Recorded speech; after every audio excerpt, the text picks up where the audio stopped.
Good evening, everyone. Everyone looks great tonight. My name is Jonathan Rushing, and I'm a graduating senior from Chicago Bulls College Prep.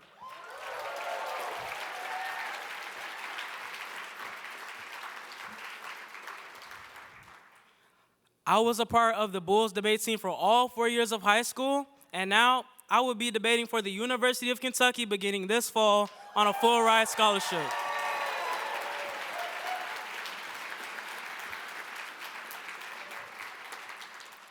I can't wait to watch your favorite team lose next year in March Madness. Go Wildcats.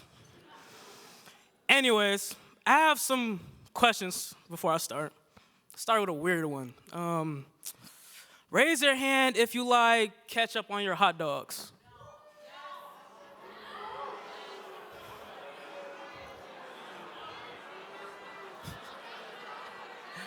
Okay. Now, keep your hand up if you're from Chicago. Nah, something's not adding up. See, the ketchup stays in this little cabinet called the everything drawer because it is never touched. But, judge free zone, I guess. Okay, I got some more questions. Put your hand back up if you are from Chicago and an African American. Okay, we represent. Okay, last question. Keep your hand up if you're from Chicago, an African American, and you felt like you had a space to speak your mind growing up. Okay. Now, I would say that is shocking, but I'm not really surprised. The reason I am on this stage today is because of the efforts I have made to empower my voice and my chocolate skin.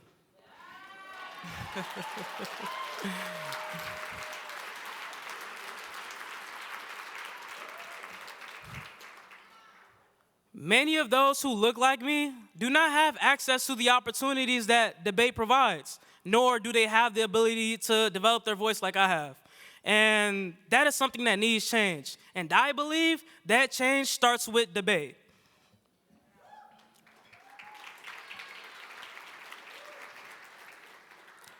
Growing up in the Austin community on the far west side, I realized that my community was not really made for us to enjoy. Because of a lack of resources, my community does not allow us, the youth, to be whatever we want, compared to high-income communities where kids are allowed to be more ambitious in their careers, doctors, lawyers, police officers, while we were incentivized to be hard-working men.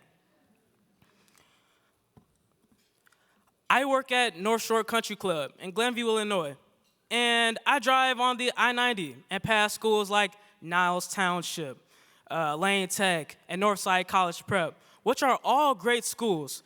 But how do you define a great school? What makes a great school? And why aren't all schools great?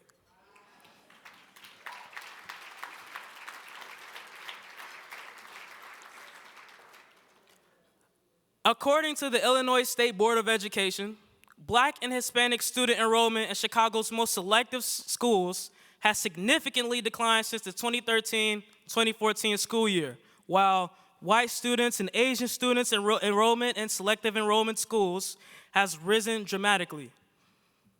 Check that out.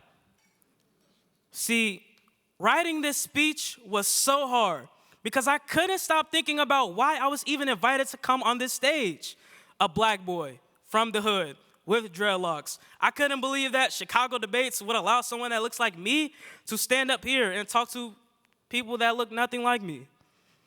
Until I realized that Chicago debates isn't just about debating.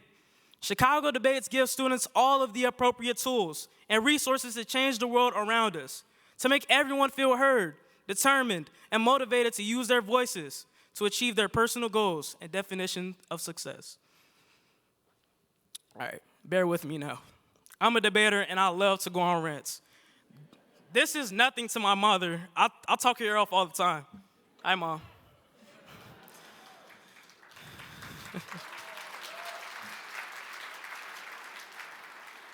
And shout out to the parents who go through her pain. We see you too. But even though it's annoying that your kids have to persuade you why 100 humans can beat a gorilla, let them speak their minds, because you never want to weaken a child's voice by ignoring it.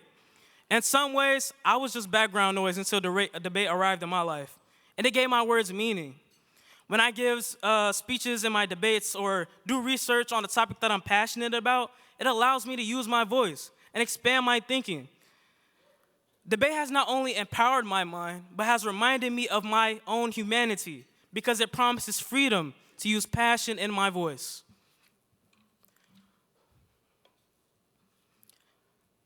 As a child, I used to be able to play outside carefree with my friends, running through the winds of Chicago alleyways, playing cops and robbers in abandoned lots when we felt free.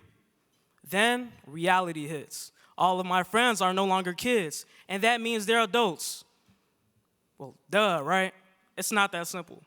We are taught to be men, not to be educated. So we do what we think men do. We see black men on social media wave weapons to the camera, make heinous statements on Twitter, and post the most expensive cars and clothes because supposedly that's what men do. I now have to watch my friends imitate what they see and cause terror as they run wild into the unconstrained streets of Chicago because they didn't have a space that influenced them through knowledge. Where are the parents in this? Most of us watch our parents fight with each other, not knowing the system has fought them both and won already. Rent goes up, buildings are torn down, and we either be a man and sell those nasty substances or watch our mothers slowly sink themselves into the ground, constantly working overtime. It's a cycle that we are stuck in, and all because we were taught to be men and not to be educated. Spending money on gas to go read books at 8 a.m. does not pay the bills, so we do what we are told. Be a man and do whatever it takes to succeed. A few of us, on the other hand, were given a different path. I happen to be a little open-minded, so I joined my school's debate team in my freshman year to start early and get some enrichment credit. No. My advisor, Ms. Strong, forced me to join the program.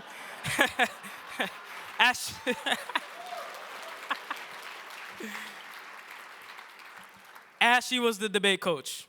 I'm Ms. Strong. She saw a young man who had the potential to be a confident and compassionate leader who had an ability to use his voice with power, something that debate promises. Fast forward to the beginning of my senior year, August of 2024, I refounded my school's debate team. After 3 years of success, our coach, Ms. Strong, resigned, and everything fell apart. Our trophies were trashed, our gear was trashed, and our hope for the 2024-25 debate season fell completely. So, in my true debater spirit, I made my case. I am now about to read a brief letter that I prepared for the entire staff as the new refounder of my school's debate team. Here we go. I work with Chicago Debates as a member of the Student Leadership Council, and I was told that Bulls, my school, had the only debate team in the league without proper funding. I tried to bring this up to the principal, and I was told to stay in my place. What exactly does this mean? I went home and I thought about it. Was I wrong to advocate for a community that changed my entire perspective of life? Was I wrong for being curious? Is my voice too intimidating? Do my breath stink? Was I wrong for being concerned about the program that provided me with life mentors, or to be concerned about the program that continues to guide me into greatness? I wanted to go off, but debate taught me not to. Because debate instills in our communities with etiquette, acceptance to new perspectives, lots of patience, and I mean lots of it, and knowledge to inform and educate those around us, while simultaneously educating ourselves. Because the goal is to better the world, not to fight it. And that was the letter that won our team back.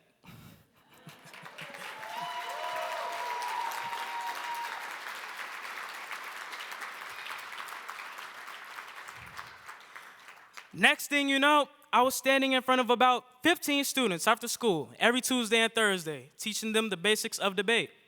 I felt powerful using my voice to advocate for what I wanted in my school completely, in my school community. And most importantly, I was the leader of a team, and it felt so good. It was weird at first. I was just in their shoes 4 years ago. Now, here I'm getting called grandpa.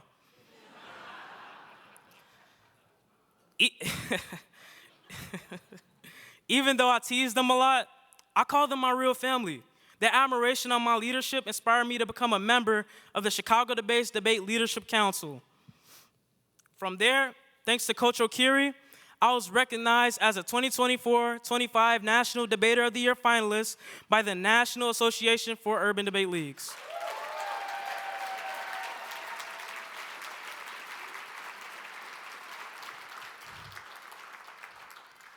Debate has given me all of the skills to make real-world change within my community. Now, I want to address the lack of flexible opportunities for education and help build necessary resources for us, the youth.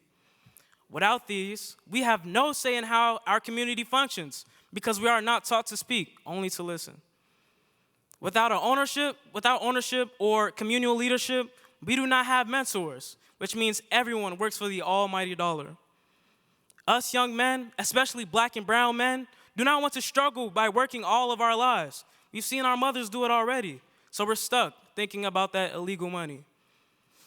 I've learned one thing, though. This piece of paper right here doesn't have to be the focal point of my future.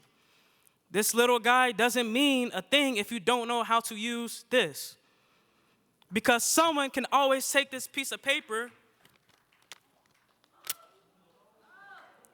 That was painful, right? But no one can take your powerful, powerful mind.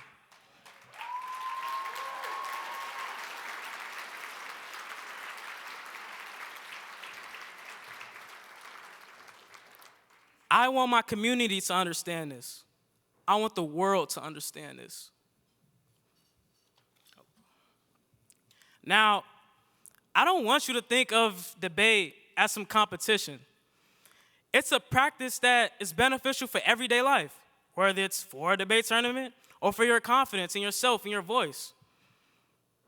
Anyone can use debate. The powerful minds of Chicago students have a place in debate, but only if you offer it to them. Debate is a space for students to come together and make real-world change, one community at a time. Tonight is about supporting us, the future. All right. Now, I have one last question for you all. Raise your hand if you believe in the power of debate. I rest my case. Thank you.